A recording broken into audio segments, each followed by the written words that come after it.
Good to have you with us. Protests in Turkey have spread from Istanbul to the capital Ankara. Police have fired tear gas and water cannon in both cities, with dozens of people reported injured. Well, the clash had started when police cleared a four-day sit-in in Istanbul's Taksim Square. Well, protesters there were opposing a plan to demolish a popular park. But the demonstration soon widened into a broader protest against the Prime Minister and his Islamist-rooted Justice and Development Party. Jody Sabril reports. Dramatic scenes in Istanbul on Friday. Anti-government protesters clashed with police in the city's main shopping district. Tear gas and water cannon were used against the protesters. Clashes then spread to the capital, Ankara, and other cities around the country. Tensions have been growing over the past 4 days. What began as a peaceful sit-in over plans to demolish a popular park ended in violent clashes after police used tear gas against sleeping protesters in a dawn raid on Friday. The plans to replace the park with a shopping mall have been controversial from the outset. Prime Minister Erdogan has said the regeneration project will continue no matter what. The attacks are still continuing. He is not listening to anyone. He acts as if he is an Ottoman Sultan. He is trying to install his own dictatorship. New restrictions on alcohol sales and attacks on freedom of speech have many from Turkey's pro-secular society saying that their civil liberties are under threat. This latest crackdown in Turkey's largest city will likely make these voices louder. Jody Sabril, BBC News. Well, we can go live now to Istanbul and our correspondent Jiha Gul, who's been covering the protests at Taksim Square today. Jiha, tell me what you saw unfold in Taksim Square. Well, Alice, I was there, to tell the truth. I was in a coffee shop sitting in Taksim Square with a friend of mine. Suddenly I saw police, attack the protesters and bystanders alike, actually, and many people stormed into the coffee shop we were sitting, actually.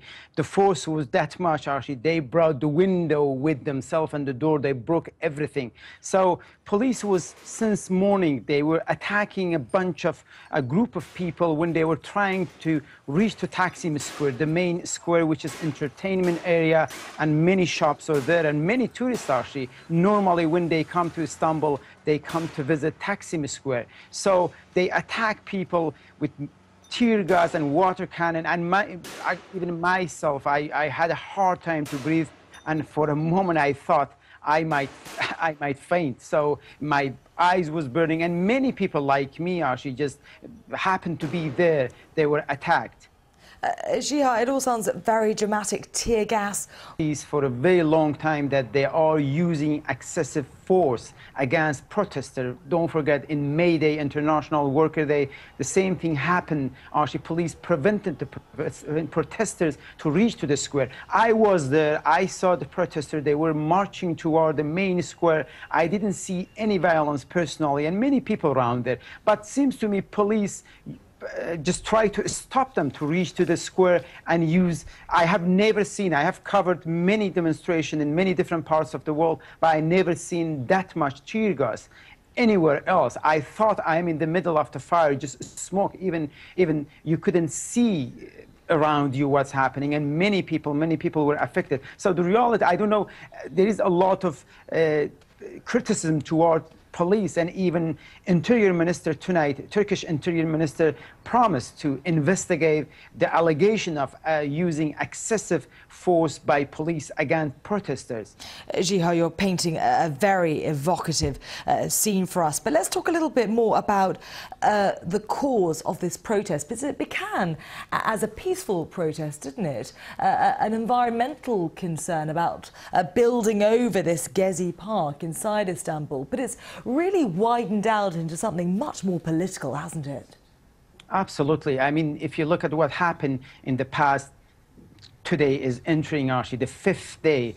At the beginning, it was a few hundred people just sitting in the park. They said, we do not let it this. The only green space in this area in Istanbul is supposed to convert it to a shopping mall. But police attack them, remove them, and again come back. Even this morning, one of the MP was injured. A famous Turkish journalist was injured. So when you look at what's happening, actually, I mean, the protest is spreading to other parts of the country. In Ankara, the capital city of Ankara, Izmir, one of the largest technically secular city. So I think the danger is it might actually spread to other city, get out of control. But the crowd we have seen since this morning, I have been covering Turkey for many years. I have never seen such a crowd and angry young people just hiding themselves in the small street, just looking for an opportunity to reach to the square. But later last night, actually, police slightly retreat, and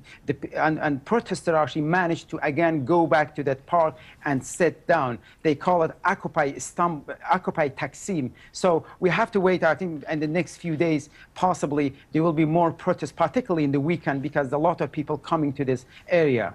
Yeah, we will have to see how much longer these protests go on for. For now, Jihar Gul, many thanks for bringing us that very evocative opinion from Taksim Square. Many thanks.